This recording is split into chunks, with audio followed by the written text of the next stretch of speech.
우리 지난주에 구원이란 모든 악과 고난에서 해방되는 것이다 라고 우리가 정리를 같이 나누었습니다.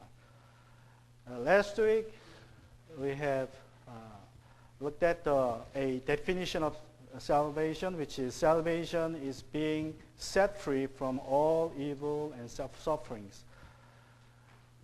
And evil and sufferings from which we are to be saved. These evil and sufferings are just symptoms of the disease of death, and sin is the cause of the disease. 그런데 모든 악과 고난, 우리가 구원받아야 될 모든 악과 고난은 우리가 죽음이라는 병에 걸렸다는 증상일 뿐이고, 우리로 죽음의 병에 걸리게 한 것은 바로 죄라고 우리가 나누었습니다. 무엇이 죄입니까? What is sin? What is the nature of sin? 죄의 본질이 무엇입니까? 죄의 본질은 하나님에 대한 옳지 못한 태도라고 우리가 나누었습니다. 즉, 내 인생의 주인이 나다. 내 인생의 주인이 나다. 그 태도가 죄라는 것입니다. Sin is a wrong attitude toward God. Simply just playing God. No, you claim that I am the Lord of my life. I am the God of my life. That attitude is sin. 풍성한 행복의 동산 에덴 동산에서 쫓겨난 아담과 하와는 무궁무진한 하나님으로부터 분리되었습니다.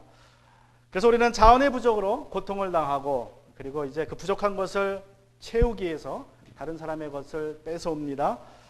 The exile of Adam and Eve from the Garden of Eden signifies our alienation, separation from God, who is the source of life and who has unlimited resources for us. Suffering from the lack of resources, now we take things away from others by force or by deceit. 그래서 원죄라는 것은 하나님께로 분리되어 있어서 부족한 상태, 내가 부족한 상태가 원죄라고 우리가 나누었고, 자범죄란 그 부족을 채우기 위해서 자기의 욕심을 따라서 다른 사람의 것을 뺏어오는 게 자범죄입니다. 그래서 우리가 여러 가지 죄를 짓는 것이라고 나누었습니다. 이런 과정 속에 생기는 것이 모든 악과 고통이라는 것입니다. The original sin can be defined as a state of deficiency as a result of separation from the unlimited God. And transgressions are satisfying our desire by taking away others' resources unlawfully. And in the meantime, evil and sufferings are multiplied and increased. So salvation is being set free from all those evil and sufferings. 오늘 우리가 먼저 생각해 봐야 될 질문은 인간은 왜 구원을 받아야 하느냐입니다. 왜 우리는 우리 자신을 구원할 수 없는가? The question to ask ourselves today is, why should we be saved? Why can't we be saved by ourselves? 사실 우리에게 우리 스스로를 구원할 힘은 없습니다. 왜냐하면 여러분, 애초에 우리가 우리 스스로를 구원할 수 있는 능력이 있었다면 우리는 애초부터 구원받아야 될 상황 속에 빠지지 않는다는 거예요. 그죠? 우리 스스로 능력이 있는데 왜 우리가 구원받아야 될 상황 속에 빠집니까? And as a matter of fact, if we have had the power to save ourselves, we would have not fallen into the state from which we must be saved. Therefore, it is a contradiction or just a fantasy to say we can save ourselves. 따라서 인간이 스스로를 구원할 수 있다고 생각하는 것은 모순이고 환상에 불과할 뿐입니다. 그럼에도 불구하고 사람들은 불교나 힌두교나 이슬람 같은 종교들을 만들어서 스스로를 구원하고자 애를 씁니다. Nevertheless, people invented all kinds of religions like Buddhism, Hinduism, and Islam, and so on, to save themselves. 악과 고통에 대한 다른 접근들도 있습니다. There are, all kinds of approaches to the problem of evil and sufferings in the world.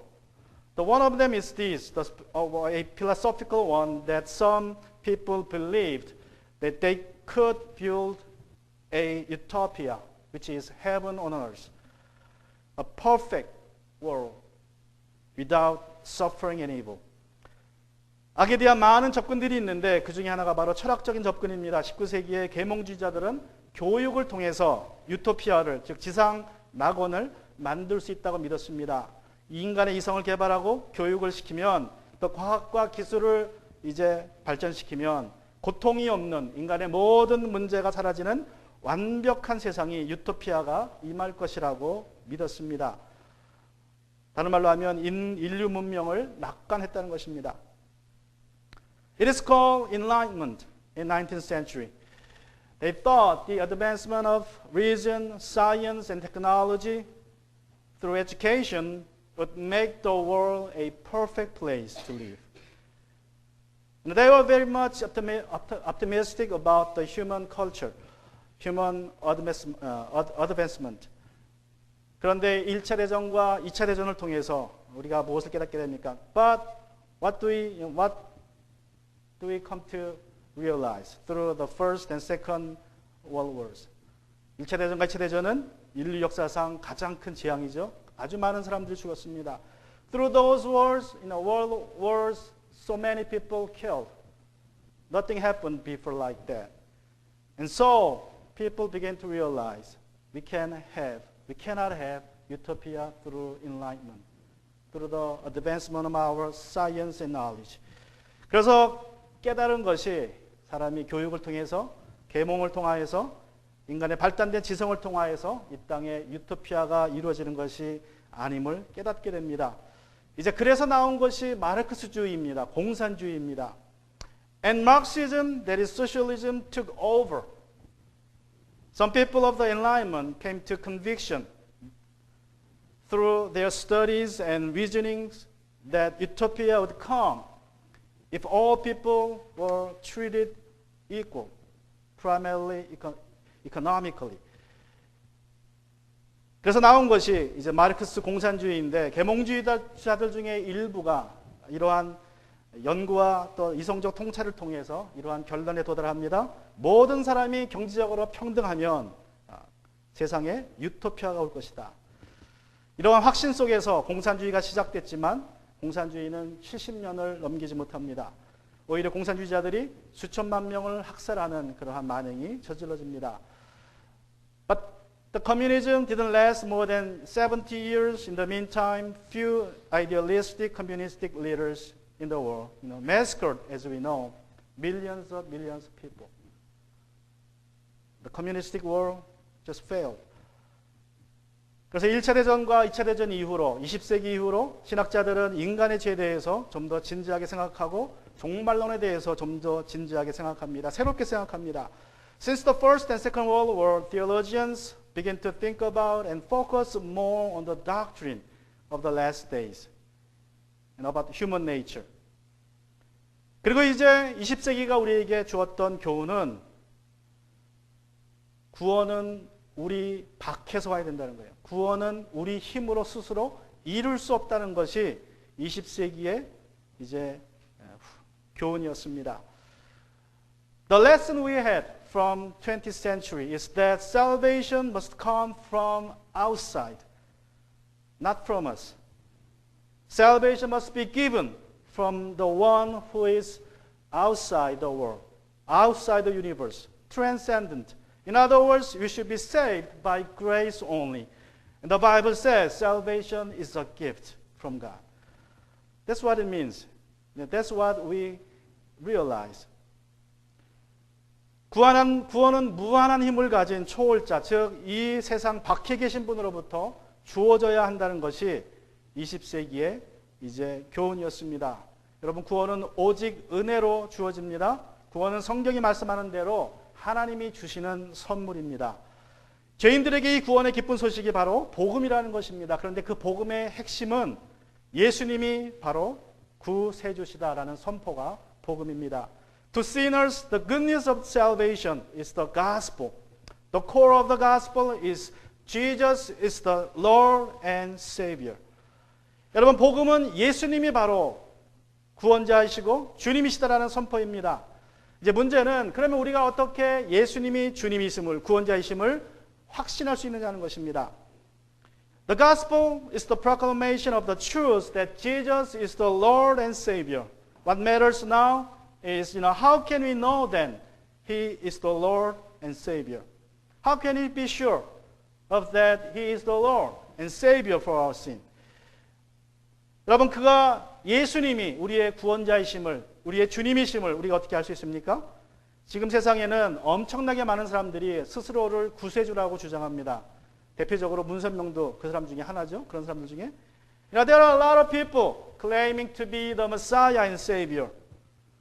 Sungmun is one of them. There are a lot of self-claimed Messiahs in the world. Then how can you know Jesus is the one? 수많은 사람들이 지금도 자신이 메시아라고 주장하고 있는데, 그러면 예수님이 메시아임을 우리가 어떻게 하느냐는 것이, 어떻게 확신할 수 있느냐는 것입니다.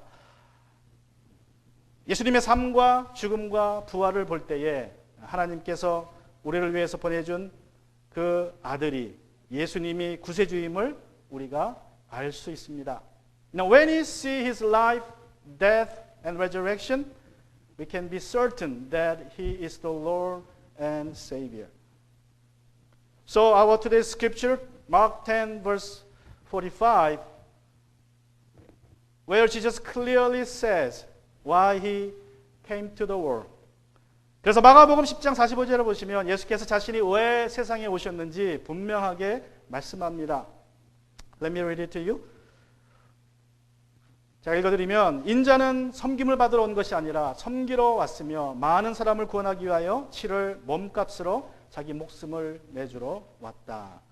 For even the Son of Man did not come to be served, but to serve, and to give His life a ransom for many. So first thing we need to know. 첫 번째로 우리가 알아야 할 것은 이것입니다. 예수님은 목숨을 내어주시기 위해서 오셨다. Jesus came to give His life.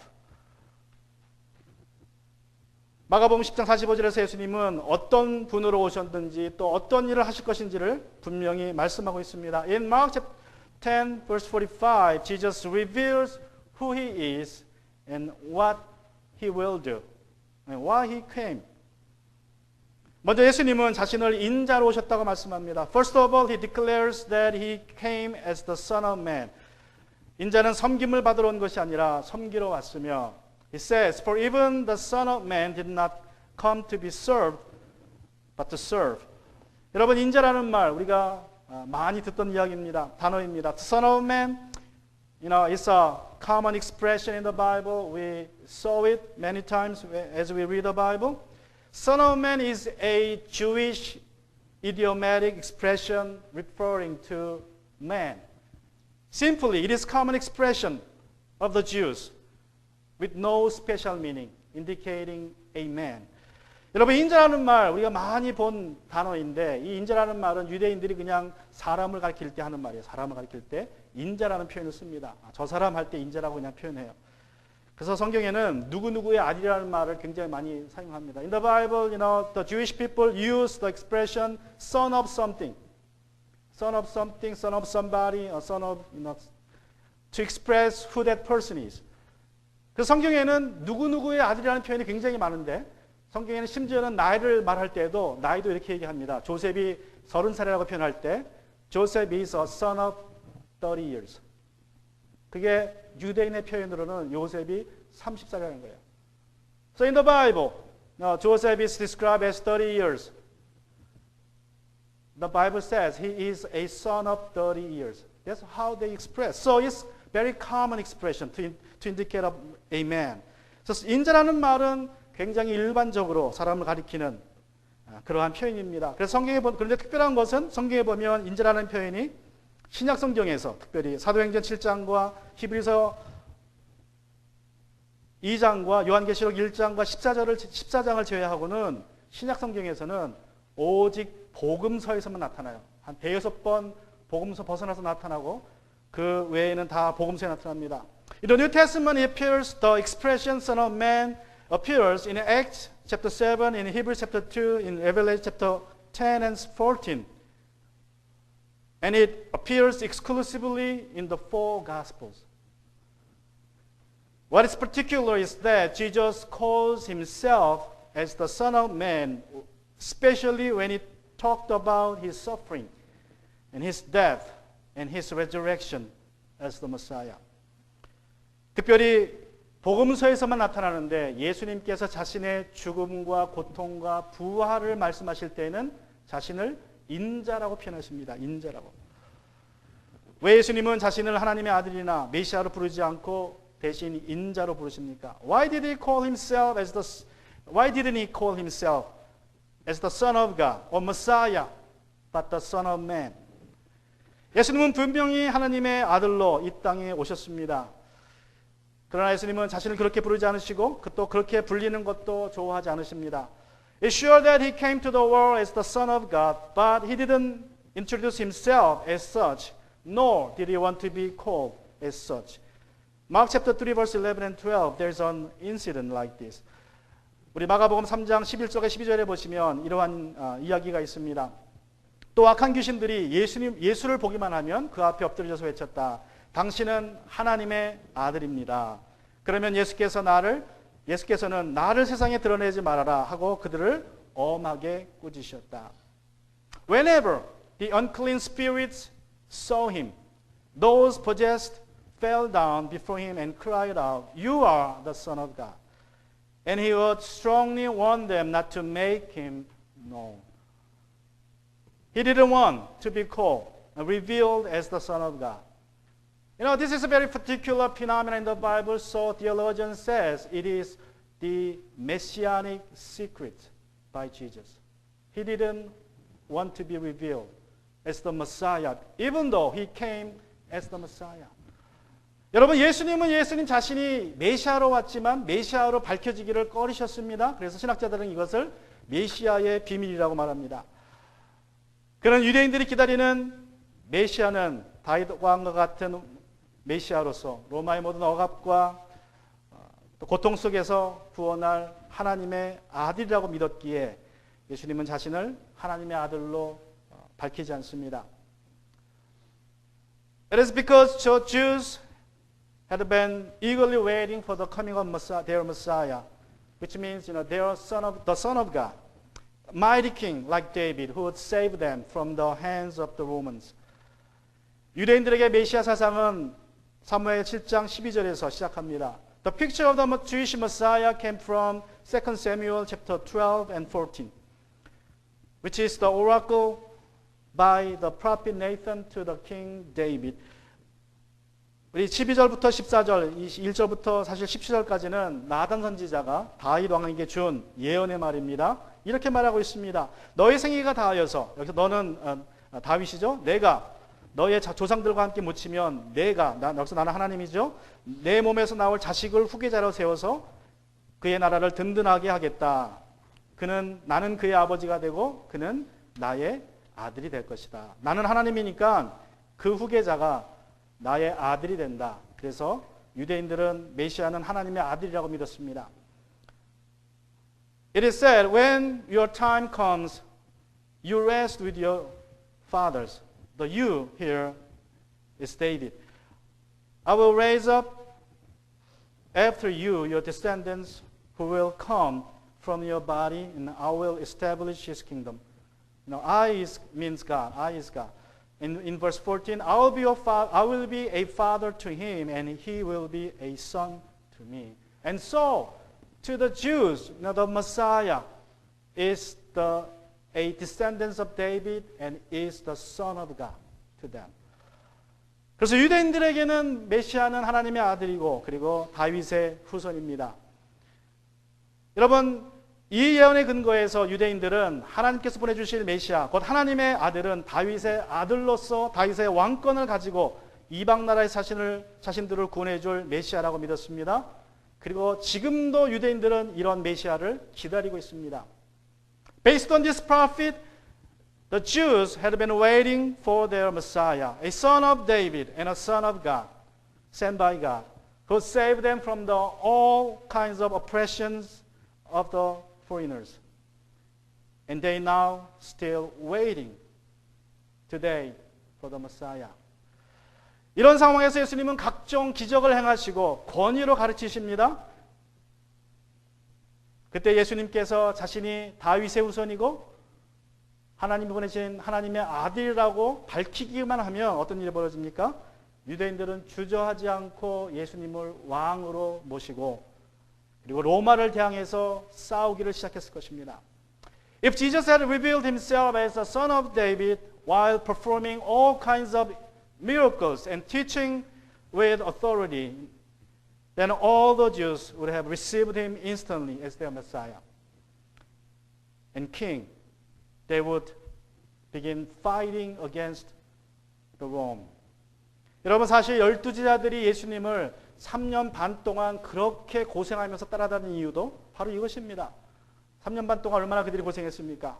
As a matter of fact, the reason why the 12 disciples never minded going through all kinds of hardships and troubles for more than 3 years with Jesus is because they thought, they believed someday Jesus would become the king. And then they will have something. Now, they will take good positions. They will advance in every way. 여러분 제자들은 예수님을 따라다니다가 지금은 고통스럽지만 언젠가 이분이 메시아가 될 텐데 왕이 될 텐데 그러면 자신들에게도 뭔가 좀 생길 게 있다는 거예요. 떨어질 게 있으니까 예수님을 축제하자 따라다닙니다. 축제하자. 그러나 어떻게 됩니까? 예수님이 잡히기 며칠 전에 예수님은 예루살렘을 향해서 올라갈 때 이런 일이 벌어집니다. What happened on the way to Jerusalem few days before his death, his arrest? Matthew chapter 20 and 21. 마태복음 20장 20절과 21절에 보시면 이런 기록이 있습니다. 그때 세베대의 아들들 어머니가 아들들과 함께 예수께 다가와 절하며 무엇인가를 청하였다. 예수께서 그 여자에게 물으셨다. 무엇을 원하십니까? 여자가 대답하였다. 나의 이 두 아들을 선생님의 나라에서 하나는 선생님의 오른쪽에 하나는 선생님의 왼쪽에 앉게 해 주십시오. 성경에 기록된 첫 번째 심화바람입니다. 첫 번째 심화바람. It said, Then the mother of Zebedee's son approached him with her son. She knelt down to ask him for something. What do you want? He asked her. Promise, she said to him, that these two sons of mine may sit, one on your right and the other on your left in your kingdom. 그런데 어떻게 됩니까? 다른 지자들이 그걸 보고 어떻게 해요? 싸웠다 그러죠. What happened next? The other 10 disciples saw it and they began fighting each other for that place. 여러분 예수님의 제자들은 예수님께서 마침내 예루살렘에 올라가셔서 자신을 메시아로 선포하고 이제 왕으로서 다스릴 것을 기대했습니다. 그래서 이 두 제자들의 어머니가 이렇게 한 것입니다. Now they believed Jesus on the way to Jerusalem to be the Messiah, to declare himself as the Messiah, and the mother of the two disciples believed it is the time to make my request known to him. Let my sons be on your right side, the other one on your left side. 그런데 예수님은 뭐라고 말씀하십니까? 예수님은 영광의 메시아, 다윗 왕의 아들로서 영광의 메시아로 오신 것이 아니라 고난받는 메시아로 오셨습니다. 그래서 예수님은 자신을 하나님의 아들이나 메시아로 부르지 않고 인자라고 부르신 거예요. 그러한 오해를 주지 않기 위해서. But Jesus didn't came to the world as a glorious Messiah for the Jews who would recover David's kingdom, but as a suffering Messiah. And so Jesus called himself the Son of Man instead of Messiah or Son of God. 다니엘서 7장 13절과 14절에서 다니엘은 자신이 본 환상을 말합니다. In Daniel chapter 7 verse 13 and 14, Daniel talks about a vision he saw. 내가 밤에 이러한 환상을 보고 있을 때에 인자 같은 이가 오는데, 여기 인자라는 말이 나오죠. 인자. 여기서 인자라는 말은 그냥 사람의 아들이라는 뜻이에요. 그냥 평범하게 한 사람이 오는데 그런 뜻이에요. 하늘 구름을 타고 와서 예적부터 계신 분에게로 나아가 그 앞에 섰다. 그런데 중요한 것은 그 인자가 사람이 오는데 그 사람이 어떤 사람이냐? 하늘 구름을 타고 왔다 그래서 하늘 구름. 구름이라는 말은 성경에서 하나님이 나타날 때 생기는 현상입니다. 그래서 구름이 나타나서 뭔가 일이 있으면 그거는 신적인 계시가 있다는 거예요. 즉 사람이 나타났는데 그냥 사람이 아니라 하나님의 권위를 가진 사람이 나타났다는 뜻입니다. 그리고 그 내용이 14절입니다. 옛적부터 계신 그분에게, 여기서 옛적부터 계신 분은 하나님이죠. 그에게 권세와 영광과 나라를 주셔서, 그 인자에게 주셔서 민족과 언어와 다른 뭇 백성이 그를 경배하였다. 이 인자를 경배합니다. 그 권세는 영원한 권세여서 옮겨가지 않을 것이며 그 나라가 멸망하지 않을 것이다. 하나님의 나라가 멸망하지 않는다는 것입니다. Let me read it in English. I continued watching in the night visions, and I saw one like a son of man. You know, here like a son of man simply means a man, not special meaning. However, he continued to say, a son of man coming with the clouds of heaven. In the Bible, especially Old Testament, clouds is the theophany, which means appearance of God. Now, when God appears, sometimes there were clouds. So, he's describing there is a man, but he is like a divine man, not just simple man. He approached the ancient days, which is God, and was escorted before him. In verse 14, he was given authority to rule and glory and a kingdom, so that those of every people, nation, and language should serve him. His dominion is an everlasting dominion that will not pass away. His kingdom is one that will not be destroyed. 여러분, 예수님은 자신을 그냥 사람의 아들이라고 부르신 것이 아닙니다. 이제 우리가 기억해야 될 것은 예수님은 자신을 그냥 Son of Man이 아니라 The Son of Man이라고 부릅니다. However, Jesus didn't call himself Son of Man, Son of God, Son of Man, but the Son of Man, the Son of Man. You have to, look at that the, because that is indicating something mentioned in the past. That is Daniel chapter 7, 13 and 14. 여러분 여기 한국말로는 잘 표현이 안 됐지만 영어로 보면 the Son of Man이라고 나오는데 정관사가 붙어 있죠. 무슨 말입니까? 무언가를 가리키는 거예요. 그냥 아무나 인자가 아니라 앞에서 언급된, 즉 다니엘서 7장 13절과 14절에 언급된 인자를 의미하는데 어떤 인자예요? 거기에는 신과 같은 하나님의 권능을 가진 인자라고 설명되어 있는 것입니다. 그래서 예수님은 인자라는 말을 통해서 이미 힌트를 주십니다. 나는 인자지만 누구와 같은? 하나님과 같은 인자다. 그런데 내가 뭐 할 거다? 죽을 거다. 내가 고통당할 거다. 그러나 나는 부활할 거다. 그래서 예수님은 이 인자라는 말을 복음서에서 자신의 죽음과 십자가와 부활을 말할 때만 말했어요. 딴 때 얘기 안 합니다. 자기의 죽음과 부활 그리고 십자가의 고통. And Jesus, many times claims himself to be, calls himself to be the Son of Man, especially when he was about to mention his suffering, his death, and his resurrection. So he was hinting himself, I am the Messiah, but not in the way you want me to be, but in the way God wants me to be. That's what it is by the expression, the Son of Man. 여러분, 인자라는 말이 그 뜻입니다. 그런데 중요한 것은 다니엘 7장의 환상을 통해서 인자가 오면 뭐해요? 14절에 No, this is important thing. What would the Son of Man do when he comes? It is described in Daniel 7:14. He's going to create a new nation, which means new Israel.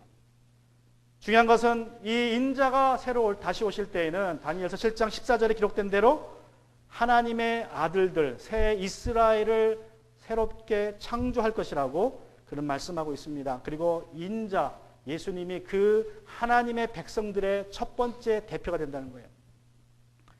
And he would be the representative of the sons of God.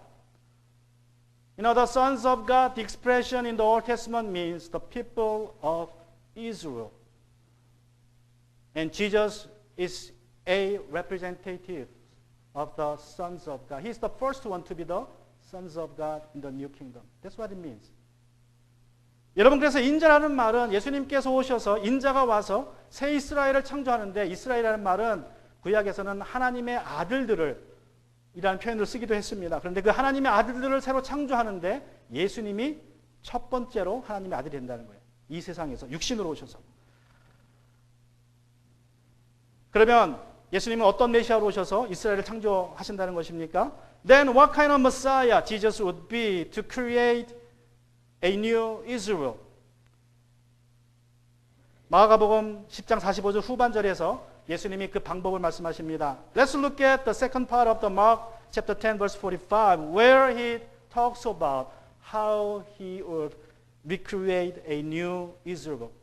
He says, and to give his life a ransom for many. 그리고 말씀하기를 많은 사람을 구원하기 위하여 자신을 몸값으로 자기 목숨을 내주러 왔다. 다시 말하면 예수님은 자기 목숨을 내어주는 고난받는 종으로 왔다고 말씀하시는 것입니다. He says he came as a suffering servant who gives his life as a ransom for many. 여러분 이사야 42장부터 53장에 보면 이 43장부터 53장까지의 그 10장을 주님의 고난받는 종의 노래라고 합니다. Isaiah chapter 42 through 53 is called the songs of the suffering servant. You know, they are the blocks of songs called the songs of the suffering servant. 특별히 이사야 53장은 반역한 이스라엘을 위해서 고난받는 종이 그들을 대신하고 대표해서 자기 목숨을 버려서 속죄하는 역할을 감당할 것을 노래하고 있습니다. 여러분 이사야 53장 우리가 잘 기억하죠?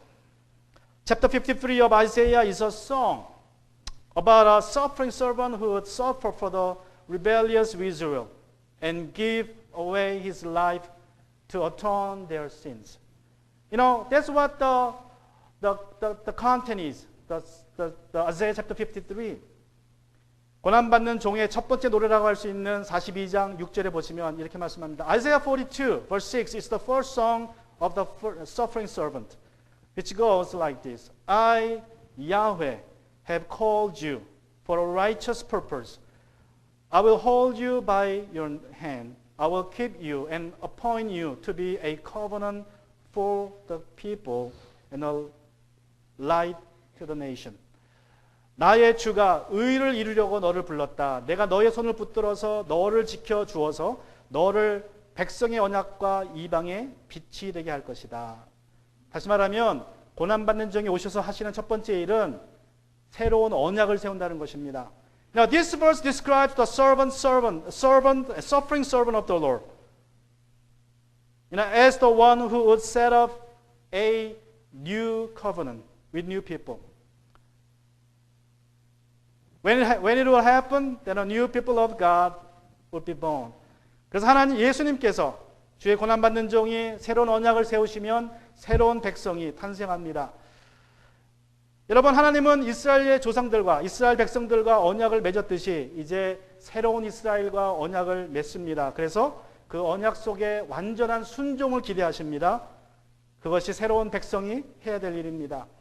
And God would set up a new covenant with a new people, a new Israel through the servant, suffering servant, as it did, as it had done so with the Israelites in the past. God is expecting the new people to be obedient 100%. That's the new covenant. 많은 사람을 구원하기 위하여 치를 목값으로 자기 목숨을 내주러 왔다는 말씀은 예수님이 세상에 오신 목적입니다. 사람의 그 아들, 즉 인자로 오셔서 이사야 53장에 예언된 대로 죄인들 위하여서 대신적인 죽음을 죽으시고 또 대표적으로 죽으시고, 대신적으로 죽으셨다는 것은 내가 죽어야 될 자리에 예수님이 대신 죽었다는 거예요. 대표적으로 죽었다는 것은 한 명이 죽었지만 모든 죄인을 위하여서 죽으셨다는 것입니다. 그래서 이사야 42장 6절에 예언된 대로 새 언약을 세우십니다. The saying that he came to give his life, a ransom for many, reveals the purpose of his coming. He came as the Son of Man who died a vicarious death for the sinners. Which means, he died for us. And also, he died for all sinners. It is described and prophesied in Isaiah chapter 53 And he set up a new covenant as prophesied in Isaiah chapter 42, verse 6. 예수님이 십자가에 죽으시기 전날 밤에 어떻게 하십니까? What did he do on the night before his death on the cross? Let's go to Mark chapter 14, verse 24. 우리 마가복음 14장 24절에 보시면 예수님이 돌아가시기 하루 전에 전날 밤에 이렇게 말씀하십니다. 그리고 예수께서 말씀하셨다. 이것은 많은 사람을 위하여 흘리는 나의 피, 곧 언약의 피다. 예수님은 자신의 죽음을 새 언약을 세우기 위한 피 흘림으로 해석하셨고 포도주가 이것을 상징하는 것입니다. He said to them, This is my blood that establishes the covenant. It is shed for many. Jesus interpreted his death as shedding blood for a new covenant. The wine symbolizes his blood. 예수님은 하나님을 아바 아버지라고 부름으로써 자신이 다니엘 7장 13절에 나오는 그 사람의 아들, 그 사람의 그 아들임을 암시합니다. 또 우리 구원받은 자들에게도 하늘에 계신 우리 아버지라고 부르게 하시면서 우리가 구원받았다는 것은 곧 우리가 하나님의 아들들이 되었음을, 자녀들이 되었음을 말합니다. By calling Abba Father, Jesus suggested that he be the Son of Man, described in Daniel chapter 7:13. And also by asking us to pray, Our Father in heaven, he reminded us that we are the sons of God too. And so let's move on to next point, that is God's salvation occurred in the death of Jesus. 두 번째로 하나님의 구원이 예수님의 죽음 안에서 일어났다는 것입니다. 여러분, 유대인들은 예수님을 그냥 잡아다 죽일 수 있었습니다. You know, the Jewish religious leaders could have killed Jesus on their hand, right? How can I know? Based on Acts chapter 9:21, 우리 사도행전 9장 21절에 보시면 이렇게 기록합니다. 그 말을 듣는 사람들은 다 놀라서 말하였다. 이 사람이 누구냐면 바울이에요. 사울입니다. 사울 또는 바울. 예루살렘에서 예수의 이름을 부르는 이들을 마구 죽이던 바로 그 사람 아닌가. But all who heard him were astonished and said, Isn't this man who is Saul and later became called, Paul?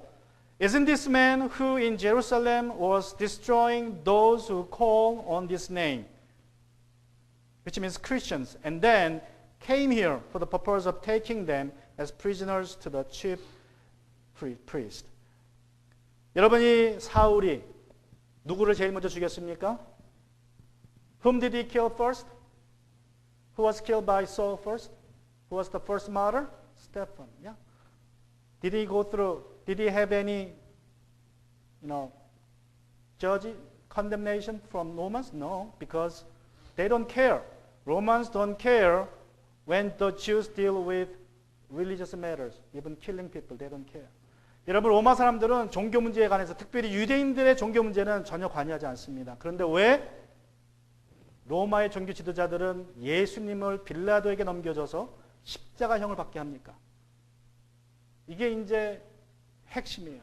Then why did they put Jesus to the hands of Pilate to be crucified when they could kill him on their own anytime if they wanted? Why?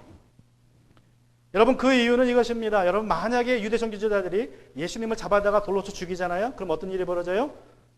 예수님의 기적과 가르침을 본 많은 유대 백성들은 예수님도 정말로 구약의 선지자들 중에 하나였다. 왜 그래요? 구약의 선지자들은, 특별히 하나님의 신실한 선지자들은 하나같이 유대 종교자들의 손에 의해서 죽임을 당했어요. 그게 전통입니다. 그래서 예루살렘에서 종교 지도자에게 죽임을 당하면 그것이 바로 그 사람이 하나님이 보낸 선지자라는 증명이에요. 근데 유대인들이 그게 싫었어요. Killing a prophet in Jerusalem, especially by the hands of the religious leaders, has become a tradition in Jewish culture. So by the end of the Old Testament, they recognized that any faithful prophet from God had been killed. by the religious leaders of Jerusalem. So, when Jesus were to be killed by the hands of the religious leaders in Jerusalem, then the Jewish people instantly recognized Jesus as the faithful prophet from God. So the religious Jewish leaders didn't want that to happen. So they came up with a plan. Let him be killed by the hand of the Romans on the tree, on the cross. 그래서 그들이 생각하는 것이 그러면 로마 사람들의 손을 빌어서 나무에 달려 죽이자. 왜 나무에 달려 죽이느냐? Why did he want that? Why did him to be on the cross, to be killed?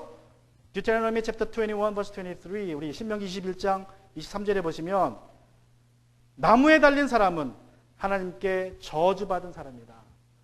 나무에 달린 사람은 하나님께 저주받은 사람이다. It says, for anyone hung on a tree is under God's curse. So they thought, okay, why not put him on the cross? Having him as a Messiah, which means king. King means, is against Rome. So let Pilate handle him as the king. Let him be on the cross. Then the Jewish people will look at him as cursed by God. He's not the prophet at all. Not to mention being the Messiah. 그래서 유대인들이 생각한 것은 예수님을 메시아라고 주장하게 하고 그러면 왕이라고 인정받을 것인데 왕은 곧 예수님이 왕이라는 것은 곧 로마에 대한 반항입니다. 그러면 빌라도가 와서 그 반역한 왕을 잡아다가 십자가에 매달면 예수님은 누가 됩니까?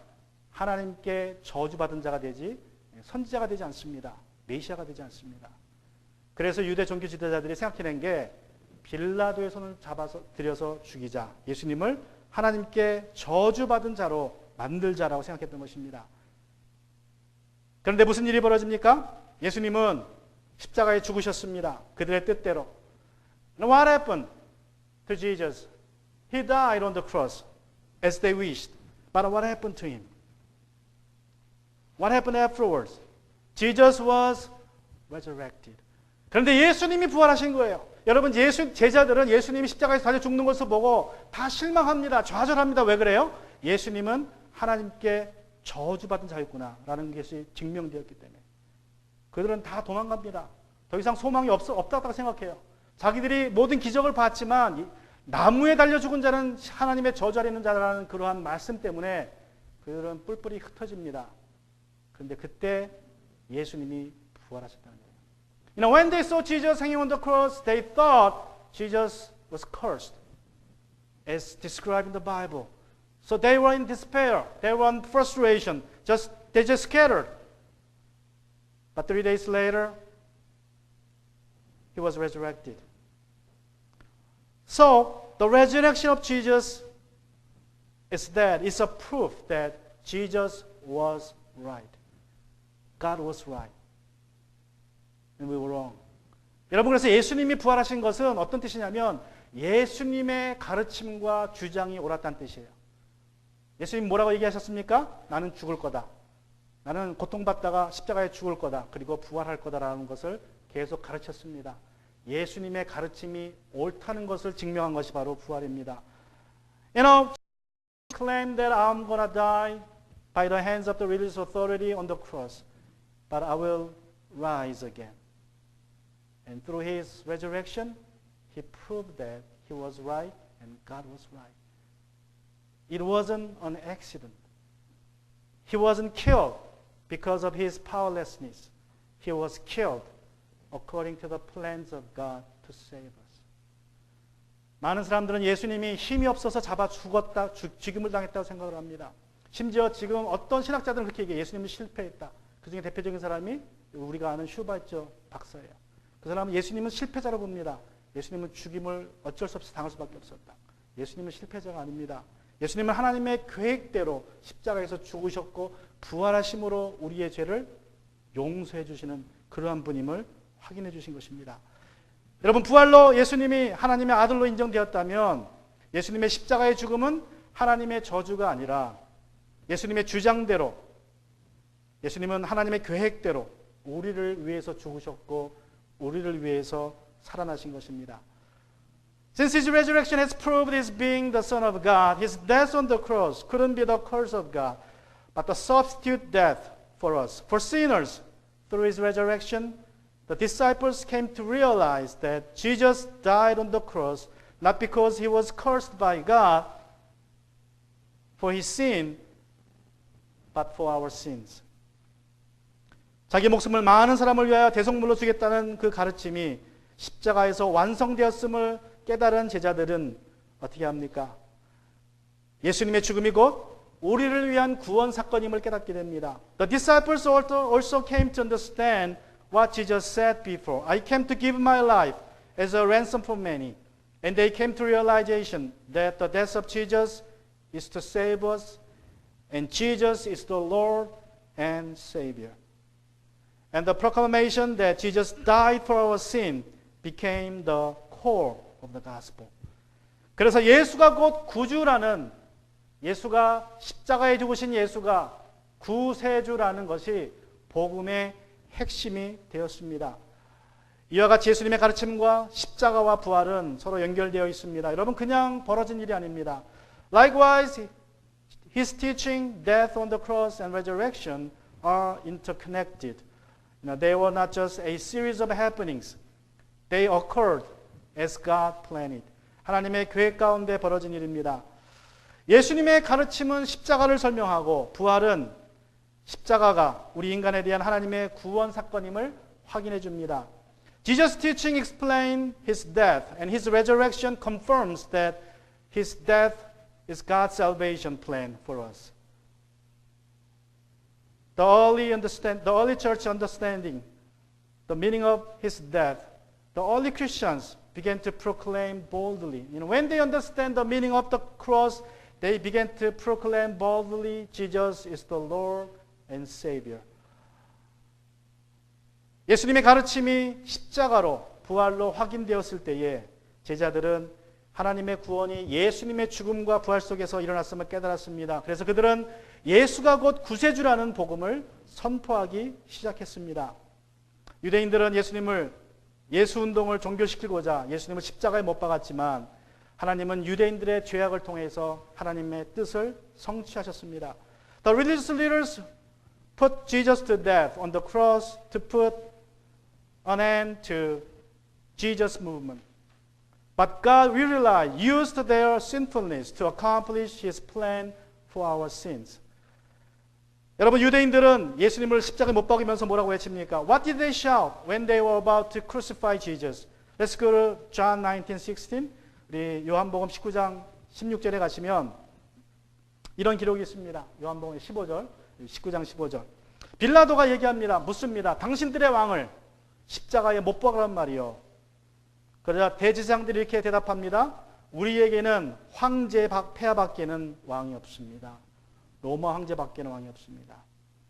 Pilate said to them, Should I crucify your king?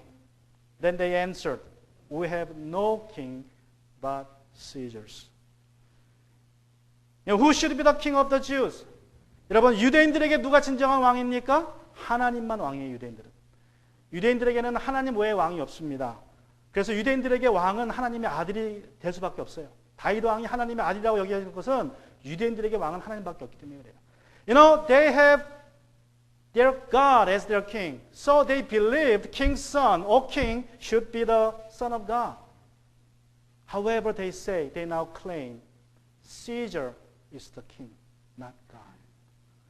그런데 이들은 주장합니다. 하나님이 우리의 왕이 아니라 누가 우리의 왕이다? 황제가 우리의 왕이다. 그들은 말과 행동으로 하나님의 왕권을 거부합니다. They rejected King, their God, with their words and works. 유대인들은 하나님의 선택하신 하나님의 백성으로서 하나님을 의존하고 순종하며 살아야 하는데 여러분 구약을 보면 구약의 역사는 뭘 말합니까? 유대인의 순종이 아니라 불순종을 기록하고 있어요. 유대인들의 실패를 기록하고 있습니다. The Jews were to live as the people of God, being dependent upon Him and obeying Him. But the Old Testament testifies otherwise. That book is the history of their disobedience. 그들의 불순종은 예수님을 십자가에 못 박고 자신들의 왕이 로마 황제라고 선포할 때 그에 달합니다. Their disobedience reached to the pinnacle and was declared to the world when they shouted, "We have no king but Caesar's." And when they crucified Jesus, the Son of God.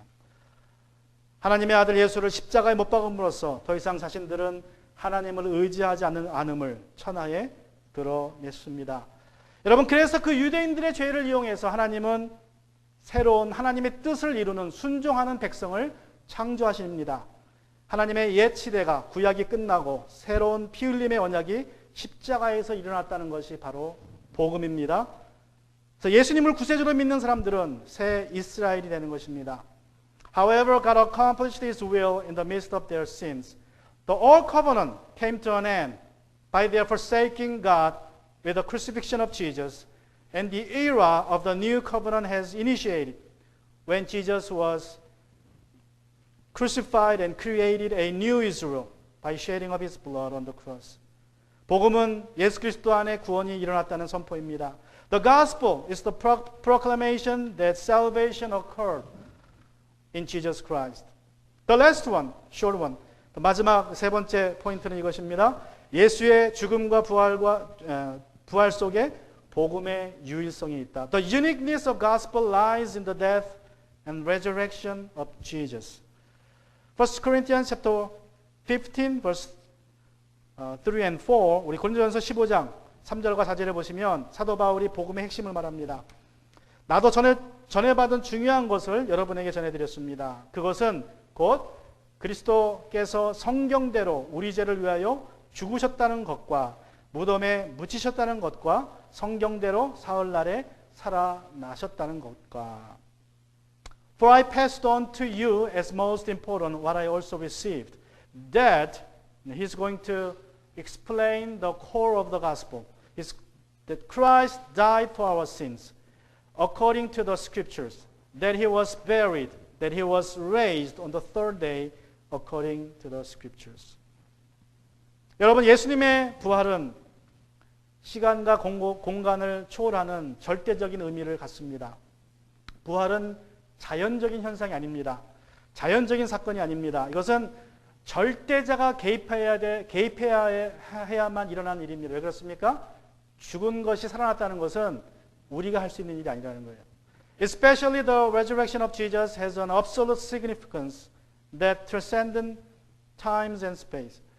Resurrection is not a natural phenomenon. Nobody can do it. Nobody can give a life to a dead body. So, it is a creation incident happened by God, happened by the mighty God. Someone outside universe. 여러분, 그래서 예수님의 십자가와 부활은 절대적인 의미를 갖습니다. 이것은 사람의 일이 아니기 때문에. 하나님께서 하나님의 십자가만이 우리의 구원의 사건이 될 수 있는 것은 바로 이 부활 사건 때문에 그렇습니다. 그래서 2000년이 지난 오늘날 모든 사람, 나에게도 십자가는 절대적인 의미가 있습니다. 또 앞으로 모든 인류에게도 절대적인 의미를 갖게 됩니다. And so the death of Jesus and resurrection of Jesus have an absolute meaning to us, and to all people, even 2000 later, even in the future, to all humanity. 여러분, 불교나 이슬람이나 힌두교 같은 종교에서 일어난 사건들은 다 역사 속에서 일어난 사건들입니다. 다시 말하면 인간의 지혜로 깨달은 상대적인 사건들입니다. 그러나 절대적인 구원 사건은 일어나지 않았습니다. All happenings in Buddhism, Islam, and Hinduism happen in human history. In other words, all the religions came to be through human wisdom. Therefore, they have just relative meanings, can be obsolete for our salvation. 베드로 사도는 말합니다. Peter declared in Acts chapter 4, verse 12. 이 예수밖에는 다른 아무에게도 구원은 없습니다. 사람들에게 주어진 이름 가운데 우리가 의지하여 구원을 얻어야 할 이름은 하늘 아래 이 이름밖에 다른 이름이 없습니다. There is salvation in no one else, for there is no other name under heaven given to people, and we must be saved by it. 오늘 예수님의 죽음에 대해서, 복음에 대해 생각해 봤습니다. 여러분, 다음 주에는 예수님의 죽음이 어떤 의미인지 구약적인 관점에서 살펴보고자 합니다. Next week we will discuss the meanings of his death from the perspective of the Old Testament. So let's pick up here today. 우리 같이 시간 기도합니다.